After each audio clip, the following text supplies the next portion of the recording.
All right, guys, so the goal for today is to,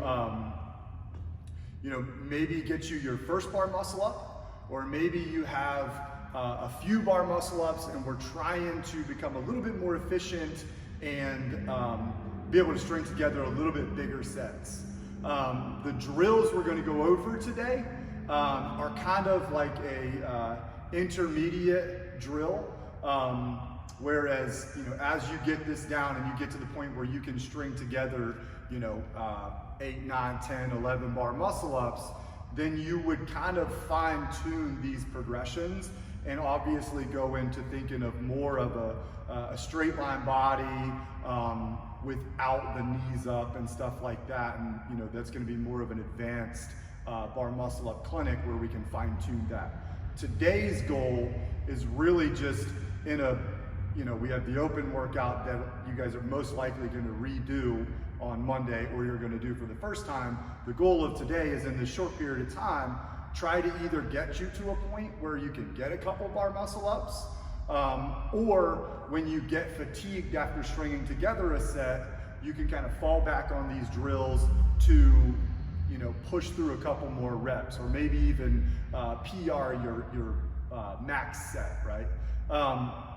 So our first part that we're going to talk about on the bar muscle up is the setup and our approach to the rig bar, or to the pull-up bar, and make sure that we're setting ourselves up for a good powerful load and be able to come out of that into our bar muscle. So the first part is going to be our bad cheerleader jump, which is basically we want to start with a pull-up bar that's not super high, something that when we jump up, we can go ahead and grab a hold of. I wouldn't want to have to jump super high for this drill, right? So bad cheerleader, we've seen the good cheerleader where that person can jump up and touch the toes, right?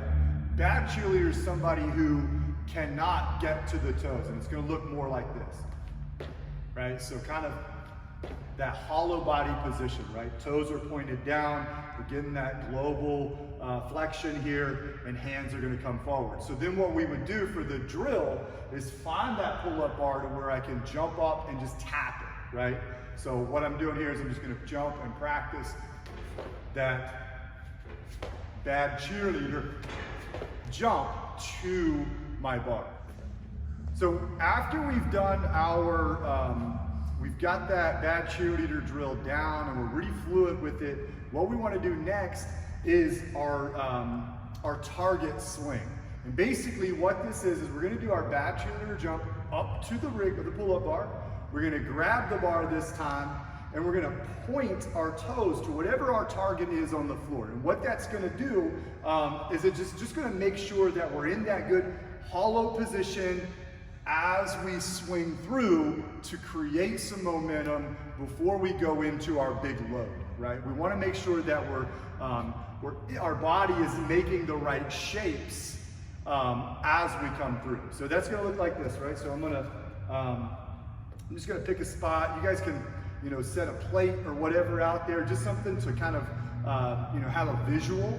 And then you're just going to squeeze your feet together, point your toes at that as we go into our bad cheerleader and come into our swing, okay? So it's gonna look like this.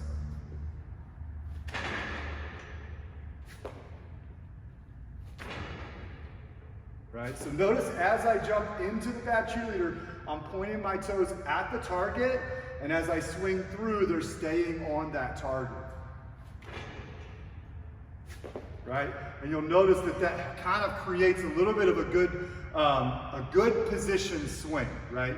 Versus jumping up, here, and then we got to create a swing. We want to be able to jump back here, maintain a good shape as we swing through.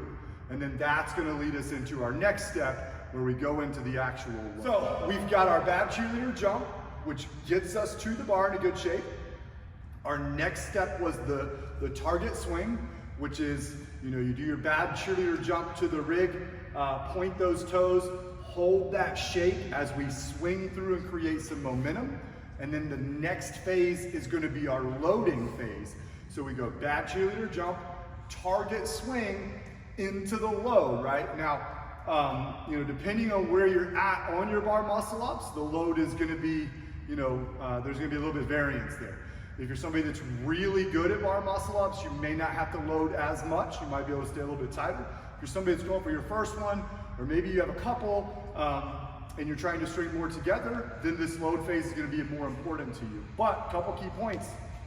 One, when we jump up and we start to go into that load, a lot of times you'll see people drop their chin and they start to look down.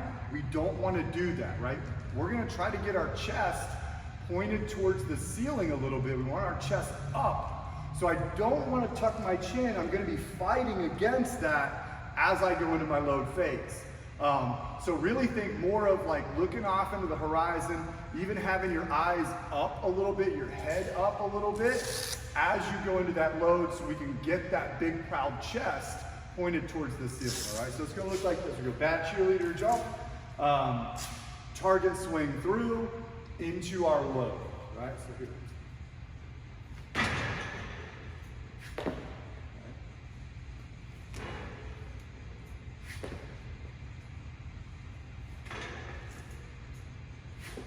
So we've done our bad cheerleader approach to the bar. We've done our target swing into our load. And now where do we go after we've got that big load? We want to come back to what I call the air chair. Basically the reason, it just looks like you're in kind of a reclined chair position, right? Your back is going to be back here, the knees are going to be here, and then your shins are going to be here, right? So, and then what we're doing in this is we're pressing back on the bar, pressing down and back on that bar with the lats, and then trying to bring the knees somewhat close to the bar. You don't have to be super close. I would say, 12-ish inches would be a good target for most people. But, obviously the closer we can get them, the easier it's going to be. The more elevation we're going to get, the closer we're going to have the hips to the bar and all that good stuff. So air chair looks like this, right? I'm going to do all of my steps I've done so far. Bad cheerleader, target swing, into the load, press back into my air chair. Looks like this.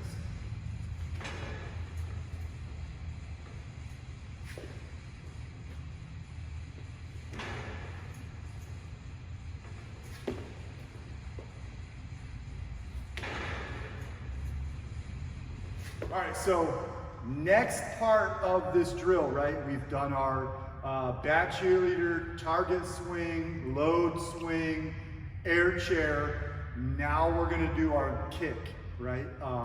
And basically what that is we're gonna get into that air chair position, and we're gonna have a target out in front of us, and we wanna kick that target, right? It's gonna be just a little bit of a quick knee pulled in kick. So it looks like this.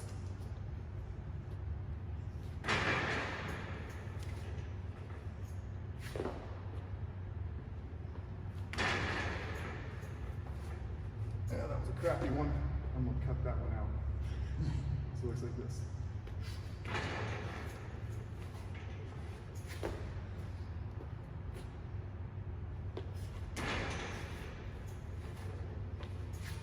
Right, so what we're doing is we create that air chair, which is basically creating energy, right? We break at the hip, and then from there we're gonna express that energy by kicking out. With that little bit of a forward knee and then kicking straight out, it's gonna push us up towards the bar.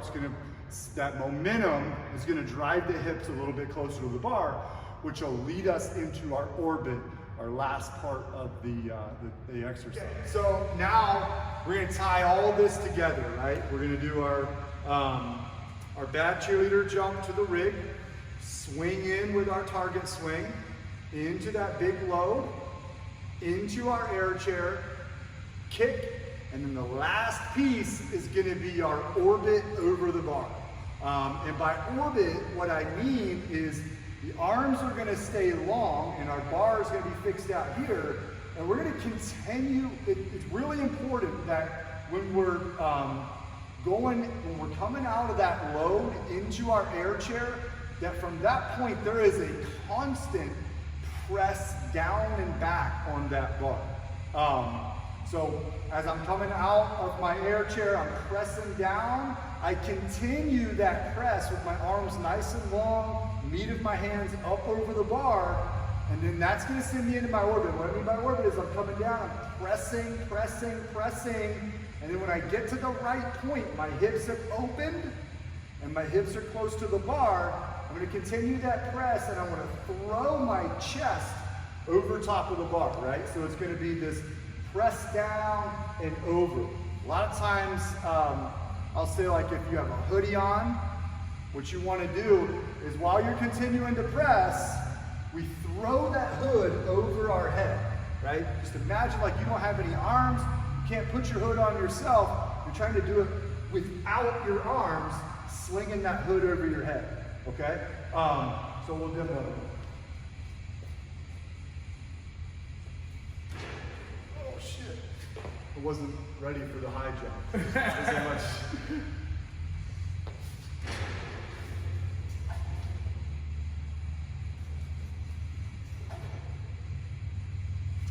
Okay, so we've gone through everything. We've gotten that one bar muscle up. Now what happens when we're at the top of the bar, we're trying to string that next one together, right?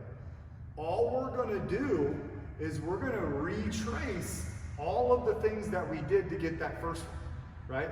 So I'm gonna kind of tilt back off the bar. As I come around and I hit the end of this lever, I'm gonna come through. Before I come through, I'm gonna be in that back cheerleader position, that hollow body, right? And then as I swing through, the toes are gonna point into that target swing, into a big load. And then when I come back, I'm gonna come back to the air chair, kick, hips drop, hips elevate, and we orbit over the bar. Now, a lot of you that may have bar muscle ups down, you're probably going to stay in a more straight line body, which is okay. But if you watch people that are really good at bar muscle ups and they hit that end point where they're super fatigued, they will naturally fall back to these positions. The knees will naturally bend, they'll naturally create some sort of an air chair variation, or that, because we're creating energy, even, maybe it takes 30 reps for them to get there, but we all end up in some sort of fatigue, and we all end up back at whatever our most basic foundational point of learning the bar muscle up. We always revert back to that because we can create more power and cheat the system a little bit, right? So, here we go, right through it.